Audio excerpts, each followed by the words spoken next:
তৃতীয় লিঙ্গ লোক দেখলে আমরা অবহেলা করি, তারাও কিন্তু মানুষ, তারাও কিন্তু আল্লাহ পাকের সৃষ্টি।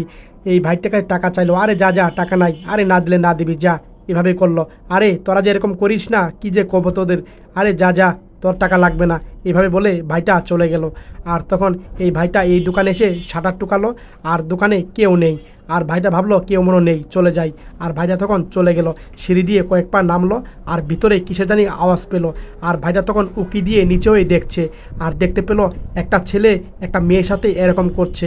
আর এই তৃতীয় লিঙ্গ লোকটা দেখে অবাক হয়ে গেল, আর সে মেনে নিতে পারলো না কি হচ্ছে এগুলা তার চোখের সামনে। আর তখন সে রাগ হয়ে গেল, আর রাগ হয়ে সে দৌড়ে তখন দোকানের ভিতরে ঢুকলো। আর তখন শাটারটা উঁচা করলো, আর শাটার উঁচা করে এই তৃতীয় লিঙ্গের লোকটা দৌড়ে ছেলেটার কাছে গেল। আর ছেলেটার কাছে গিয়ে দরজা লাগিয়ে আর তারপরে ছেলেটাকে এরকম করছিল একদম। আর মেয়েটা সরে বসলো, আর ছেলেটাকে এরকম করছে এই তৃতীয় লিঙ্গের লোকটা, বারবার এরকম করছিল। এরকম করে এক পর্যায়ে তখন মেয়েটা মনে মনে ভয় পাচ্ছিল, আর আশেপাশের লোকজন সবাই তাকিয়ে থেকে দেখছে, কেউ সামনে যাচ্ছে না।